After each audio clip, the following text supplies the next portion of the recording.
नमस्कार मित्रों। पिछले वीडियो में पंचमाक्षर वर्ण विच्छेद किए थे। आज हम अनुस्वार युक्त शब्दों का वर्ण विच्छेद करेंगे। अनुस्वार हमने जब स्वर पढ़े थे तब हमारे सामने अनुस्वार आया था। हमने अंग, अह ये दोनों हमारे पास में आए थे। तब हमने बात की थी कि ये अयोग हुआ है। अंग, अह यह अनुस्वार है और यह विसर्ग है। तो आज हम अनुस्वार से युक्त जो शब्द है इनका वर्ण विच्छेद करेंगे। सर्वप्रथम अनुस्वार किसे कहते हैं? अनुस्वार उनको कहते हैं जो केवल नाक की सहायता से बोले जाते हैं। अनुस्वार युक्त जो शब्द होते हैं, जहां अनुस्वार का उच्चारण होता है वहां पर नाक का प्रयोग होता है। अनुस्वार का उच्चारण केवल नाक से होता है। मैंने 4 शब्द लिखे हैं। पहला शब्द लिखा है अंश। अब यहाँ पर पंचमाक्षर की बात को भी हमें पुनः स्मरण करना पड़ेगा। पंचमाक्षर की बात जब हमने की थी तो हमने की थी कि वर्ण के ऊपर यदि बिंदी नजर आ रही है, अनुस्वार नजर आ रहा है, तो वहां या तो अनुस्वार का रूप होगा या फिर पंचम वर्ण का रूप होगा। तो एक बात हो गई अनुस्वार की और एक हो गई पंचम वर्ण की। एक हो गई पंचम वर्ण की, पंचमाक्षर की।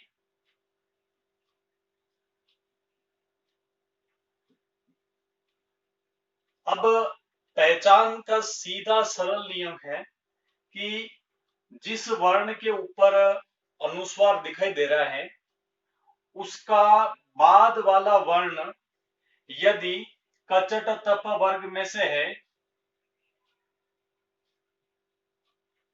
यहां हमारे स्पर्श व्यंजन थे और इनका पहला, दूसरा, तीसरा और चौथा और पांचवा स्थान था।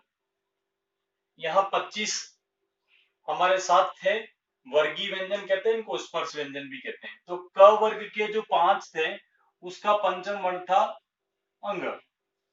इस प्रकार से यदि हमें अनुस्वार के बाद में कचट तप वर्ग के चारों स्थान के यदि कोई भी व्यंजन नहीं मिलते हैं, कोई भी वर्ण नहीं मिलता है, तो वहां अनुस्वार का सीधा सीधा प्रयोग होगा। दो उदाहरण के साथ बात करते हैं। एक अनुस्वार का उदाहरण मैंने लिख रखा है अंश, और एक अनुस्वार का हो गया अंश और दूसरा पंचमाक्षर का हो गया गंगा।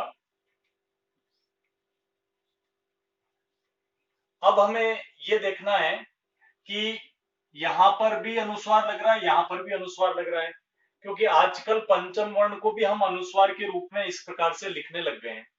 तो पहचान के लिए सर्वप्रथम हमने अनुस्वार देखा और उसके बाद वाला वर्ण देखा।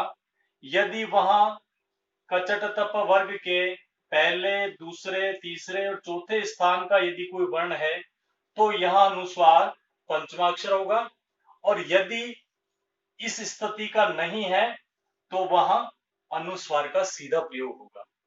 तो यहां पर देख लेते हैं इस नियम के अनुसार।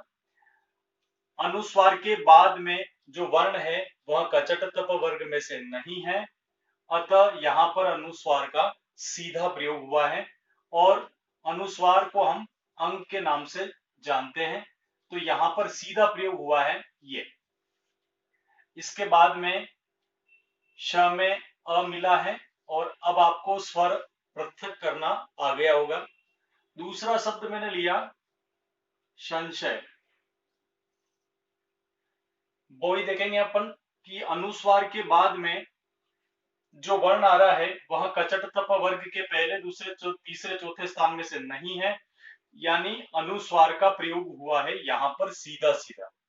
तो स में हमारा अनुस्वार का प्रयोग है। इसके बाद में तो बहुत सरल है, अब आपको आसानी से यहां प्रक्रिया आ गई होगी। तीसरा उदाहरण लिया मैंने कंस का।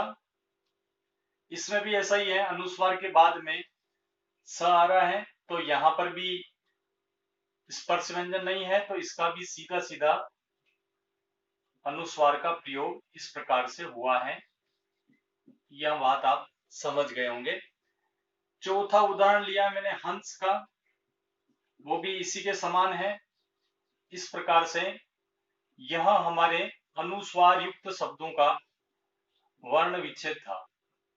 अब सबसे महत्वपूर्ण बात जो रह जाती है वह है कि अनुस्वार और अनुनासिक,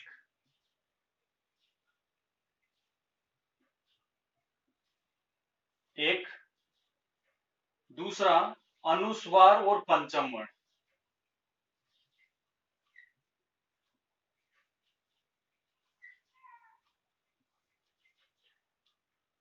इनके अंतर की बात रह जाती है।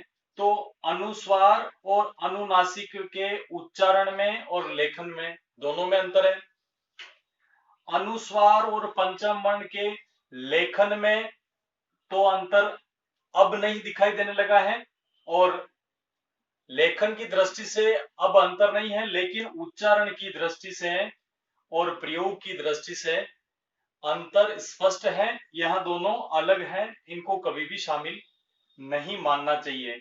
हम अगले वीडियो में अनुस्वार और अनुनासिक में अंतर और उनसे बनने वाले शब्दों की भी बात करेंगे। एक अनुस्वार के दो तीन शब्द इस प्रकार के हैं जिसमें म का रूप हमें दिखाई देता है। वो इस प्रकार से हैं, जैसे हमने एक प्रयोग किया, एक शब्द हम लिखते हैं एवं, एक हम लिखते हैं परम, एक हम लिखते हैं शिवम। शब्द हर बार की तरह बता रहा हूं, शब्द अनेक हो सकते हैं, लेकिन एक हमने लिखा स्वयं।